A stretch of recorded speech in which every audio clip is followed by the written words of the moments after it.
Assalamualaikum warahmatullahi wabarakatuh. Jadi kali ini penulis ingin bahas oli standar manual ya. Jadi di dokumen api.org API 1560 edisi November 2023 itu ada penjelasan ya bahwa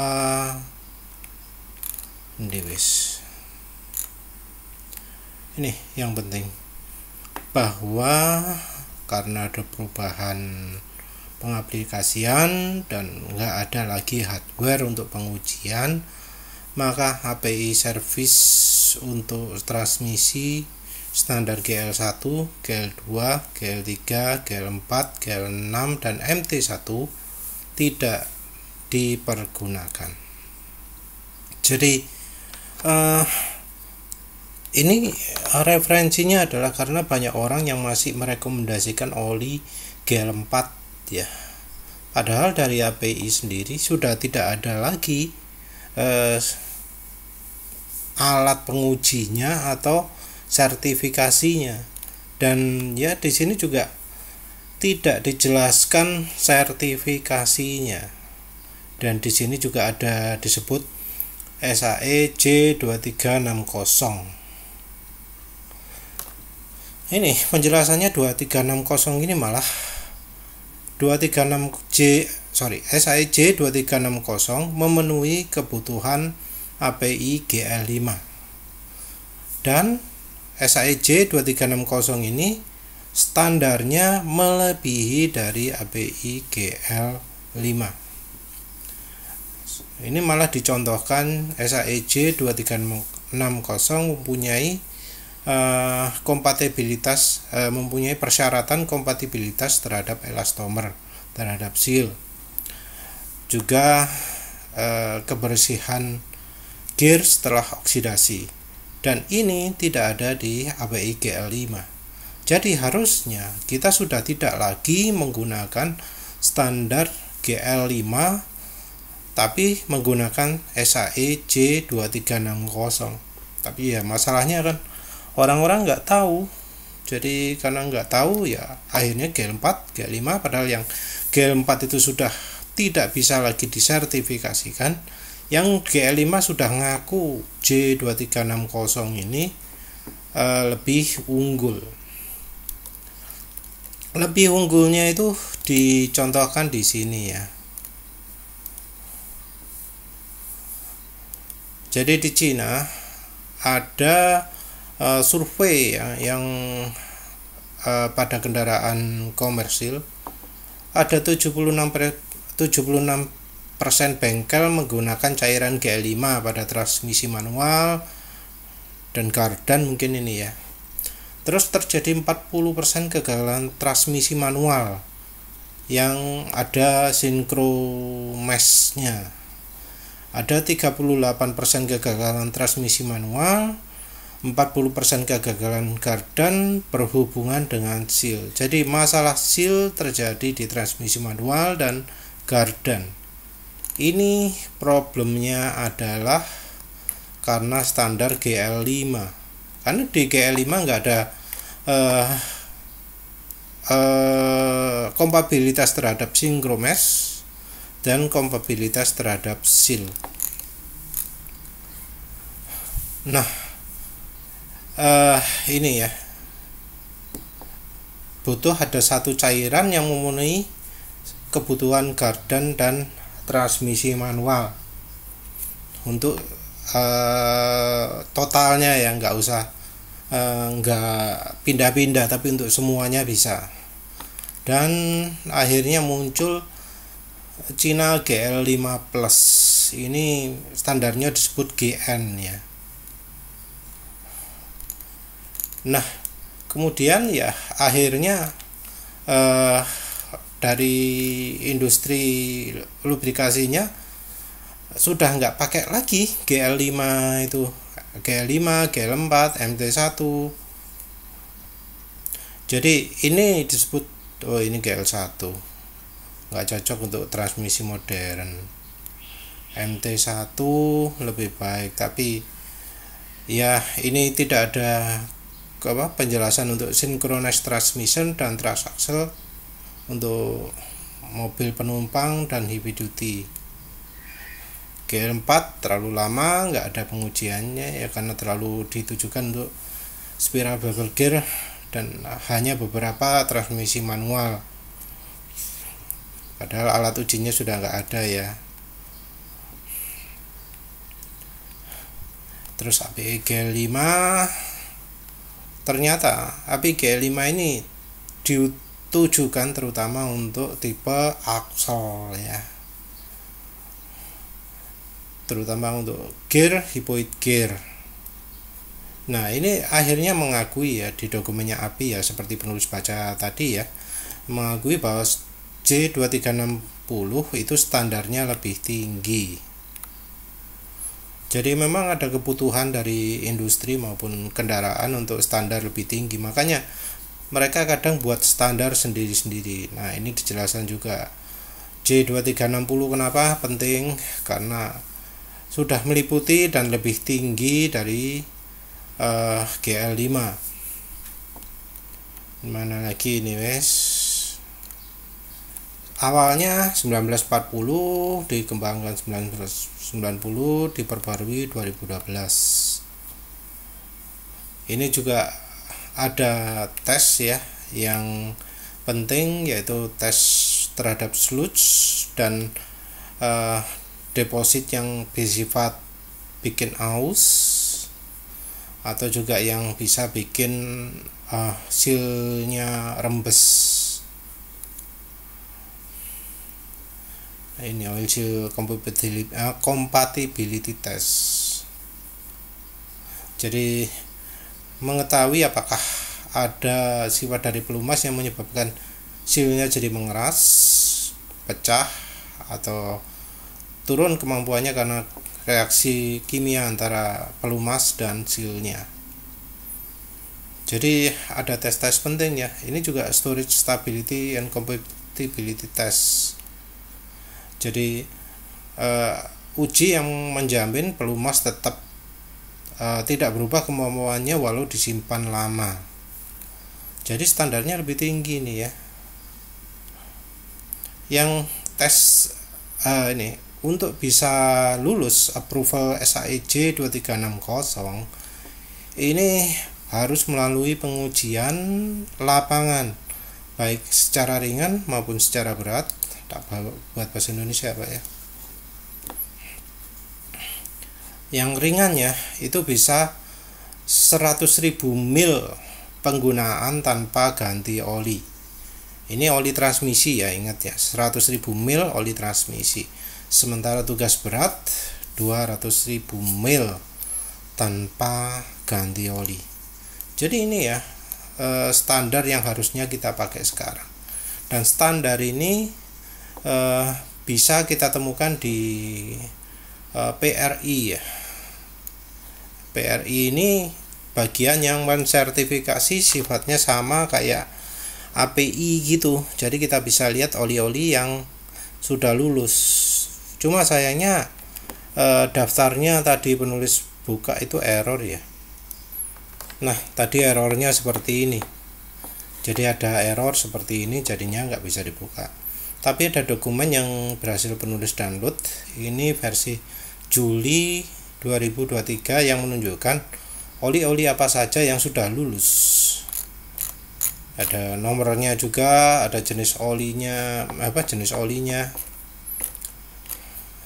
Nggak dijelaskan light duty atau heavy duty ya, tapi inilah ada nomornya juga, PRIGL gitu ya. Ada 13, 10 sama 12. Oh, ini nomor urut mungkin ya, tapi yang jelas ini ya, tentunya ini oli-oli Amerika ya, oli-oli yang beredar di Amerika. Jadi ya termasuk jarang ya oli-oli yang merek lain. Ini lebih banyak pada oli Amerika. Tapi ya ini ya harusnya kita menggunakan dasar ini untuk pembandingannya. Jadi kalau beli oli made in Amerika, kita cari di daftarnya ini ya. Nanti penulis tambahkan linknya di deskripsi. Nah, di API sendiri sebenarnya ada ya uji-ujinya ya, tapi ini nggak banyak ya. Ini standar load carrying capacity, low speed, high torque, standar apa jenenge moisture, corrosion, yang ini scoring ini keausannya, terus stabilitas panas dan oksidasi, terus foamingnya, terus copper corrosionnya ya, pakai copper strip test. Uji PRI SAEJ 2360 lebih banyak ya ujinya. Ada ini copper strip juga ada, sulfurnya juga dibatasi, boron dibatasi, krom, potasium, zinc, ya macam-macam lah. Ini juga ada pembatasan lain ya, tapi penulis nggak baca, ini banyak. Ini ya wis lah, nanti penulis sertakan juga linknya. Tapi yang jelas ya berdasarkan yang tadi ini semua, kita itu sudah nggak bisa lagi pakai standar GL4 GL5. Harusnya kita pakai standar ini ya. Standar ini yang ya harusnya ikut di sini, PRI KPL ini. Cuma ya sayangnya ini ya hanya berlaku untuk Amerika, di negara lain tidak ada. Terus bagaimana sih sebenarnya perbedaan antara antara aditifnya versi versi SAE GL4 dan GL5. Nah, di sini penulis sudah buka hasil analisa oli ya. Ini ada oli Shell GL4, Spirak S6 ya. Ini bahannya VHVI. Ini ada Shell Spirak S6 juga, anak bahannya. Ini ada Spirak 3 ya, S3 apa ya, S3 bahannya apa itu tulisannya. Nah, ini sudah penulis buka ya datanya ya. Jadi ini kekentalan anggap aja SAE 10W30 lah, 10W30, viscosity index 157, copper corrosionnya 1A, bola warna ya, warnanya 1A, bola wis opo. Terus ini kita bisa lihat jumlah aditifnya, kalsium 800, magnesium 4, fosfornya 643, zincnya 6. Jadi yang GL4 aditifnya seperti ini. Yang GL5 ini aditifnya yang jelas paling banyak itu adalah fosfor dan boron. Ini kalsiumnya malah sedikit sekali, nggak ada deterjennya. Ini boron banyak, fosfor banyak. Terus secara kekentalan kok gak ono,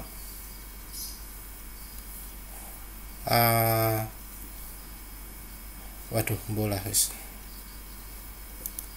Terus ini ya, ini ini termasuk kental ini ya, kayak 5 setara 20W50, 2A. Ini fosfornya banyak, lebih sedikit dari yang tadi, tapi lebih banyak dari yang GL4. Fosfornya 1255, zincnya 2, boronnya 17, magnesium 9, kalsium 17. Jadi bisa dibilang deterjennya sangat sedikit. Jadi kalau dari contohnya Shell membuat oli dengan deterjen sedikit untuk GL5, deterjen cukup banyak untuk GL4. Terus fosfor ini merupakan aditif aditif pelicin ya, tapi nggak pakai zinc ya. Pakai apa? Jadi fosfornya ini 643, sementara yang GL5 nya Shell yang S6 ini banyak sekali, yang GL5 S3 itu cukup sedikit. Nah, kita coba bandingkan juga dengan Toyota ya, buatannya Toyota tapi yang GL5. Yang ini wis bola ya. Di sini boronnya malah banyak, kalsiumnya tidak ada, fosfornya cukup banyak. Jadi yang dari Toyotanya malah boronnya ini banyak. Ini Toyota API GL5. Ini juga ada API GL5 juga.